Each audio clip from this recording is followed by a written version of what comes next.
কম করে খাইতে লাগে। কি পরিমাণে খাবে? 3 ভাগ, 2 ভাগ প্রসাদ, 1 ভাগ জল, তবে স্বাস্থ্য ভালো থাকে। এই জন্য বলছেন ওজন অত্যাহার মানে অতি বেশি ওজন করা, বৃথাশ্রম বিনা কারণে পরিশ্রম করতে নাই। বৃথা বহু কথা, বিনা কারণে কথা বলা, বিনা কারণে কথা বলতে নাই। ভোজন নিয়ম ত্যাগ, ভোজনের নিয়ম আছে। কীর্তন করবো নিয়ম করি, পরিক্রমা করবো, পাঠ করবো, যা কিছু করি নিয়ম করে করো। এক গ্রন্থি করো, এক লক্ষ্য করো, কোনো কথা নাই। এক গ্রন্থি করো, নিয়ম করে করো, নিয়ম ত্যাগ করতে নাই, নিয়ম ত্যাগ করতে নাই। বিষয় ভোজন নিয়ম ত্যাগ আর জনসঙ্গ তথা বহু লোকের সঙ্গে মিলিবে না। বহু লোক যেখানে সেখানে যাবে না। বিষয়ে লালস, সংসারে লালস মানে কি? লাগিয়া থাকা, সংসারে লাগিয়া থাকা, ভগবানকে ভুলি যাওয়া। সংসারে লাগলে ভগবানকে ভুলতে হবে। বিষয় লালস, এই সয়ে ভক্তি নাশ। কতটা বলছেন? বাক্যবেগ, মনোবেগ, ক্রোধবেগ, উদর, উপস্থ বেগ,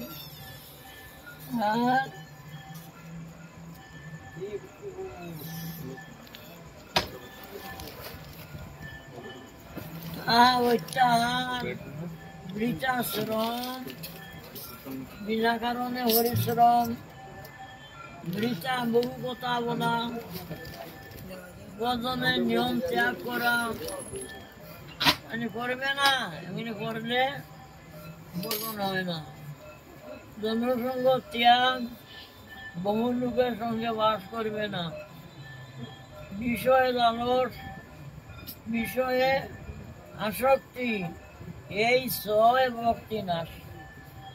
এই ছয়টি যদি থাকে এ ভক্তি নাশ, ভক্তি হবে না, ভক্তি নাশ। এসব থাকিতে নহে ভোজনে উল্লাস। এইগুলি যদি থাকে, যে বললাম যেগুলি, এগুলি থাকলে ভোজনে উল্লাস হবে না, আনন্দ মিলবে না। ভোজন ত্যাগ করলে মনে সুখ মিলে না, ভোজন ত্যাগ করতে নাই। ভোজনে উল্লাস, ভোজনে উৎসাহ, ভোজনে উৎসাহ থাকবে। আনন্দের সহিত ভোজন করব, কীর্তন করব, পরিক্রমা করব, যা কিছু করো আনন্দের সহিত করব, ভক্তির সহিত করো, বিশ্বাসের সহিত করো। আমি যা করছি ভগবান গ্রহণ করছেন, ভগবান শুনছেন। সেই জন্য ভোজনে উৎসাহ, ভোজনে উৎসাহ থাকবে সুনিশ্চয়। আর নিশ্চয়ই ভগবান আমি ভাবো, ভগবান আমি যা করছি ভগবান দেখেন না? নিশ্চয়ই দেখেন, ভগবান নিশ্চয়ই দেখেন। ভগবান আমাকে অবশ্যই কৃপা করবেন। আর ধৈর্য, এত বছর হয়ে গেল, ওজন করলাম, কিছুই মিলল না। অধৈর্য, এর বলে অধৈর্য হইও না। ওজন করি যাও, কবে সিদ্ধি হবে, কবে কৃপা হবে, এদিকে লক্ষ্য থাকবে না। আমার কর্তব্য আমি করি যাওয়া। ওজন করি যাও, ধৈর্য রাখো। ভক্তিতে প্রবৃত্তি, ভক্তির কথা, ভজনের কথা শুনলে আনন্দ, উৎসাহ, পরিহার। আর সাধুর আচার, সদাচার অর্থ কি? সৎ মানে সাধু, তাদের যে আচরণ করে, সাধুরা যা করে তা আমাকে করতে হয়। মহাজনগত সফলতা, মহাজনগণ যা করি গেল তা আমার করতে হয়। আমি রূপ সনাতনের কথা ভাববো কোথায়?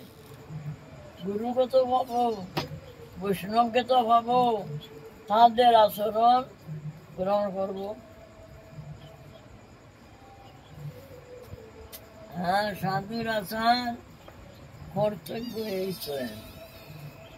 ইহাতে ভক্তির কৃপা শীঘ্র লাভ হয়।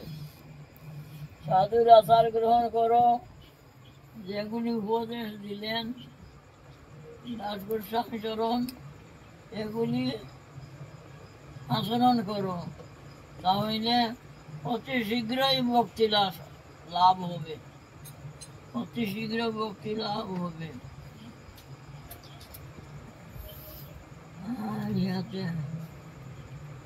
আর দিবে, আর লোভে গুঞ্জ কথা করবে, জিজ্ঞাসিবে। কিছু দান করতে হয়, বৈষ্ণবকে দান করো। কিছু নিতে হয়, বৈষ্ণবের কাছ থেকে নেও। বৈষ্ণবের কাছ থেকে খুঁজিয়া মাগবো, ও বৈষ্ণবের কাছ থেকে নেবে কেন? বৈষ্ণবের কাছ থেকে নেও। কিছু দিবার হয়, বৈষ্ণবকে দেও। কিছু বেলবে। আর গুঞ্জ কথা কবে, গোপনীয় কথা, ভালো কথা বলতে হয়, সাধুর কাছেই বলো, গুরুর কাছে বলো। যার তার কাছে কথা বলবে না। আর তার কাছে যারা বহির্মুখ, বহির্মুখ মানে কি? কৃষ্ণ তো করে না, আরো বিদ্রুপ করে, যারা উপহাস করে, তাদের গায়ের বাতাস লাগাইতে নাই, তাদের কাছে যাইতে নাই। চিনিয়েছে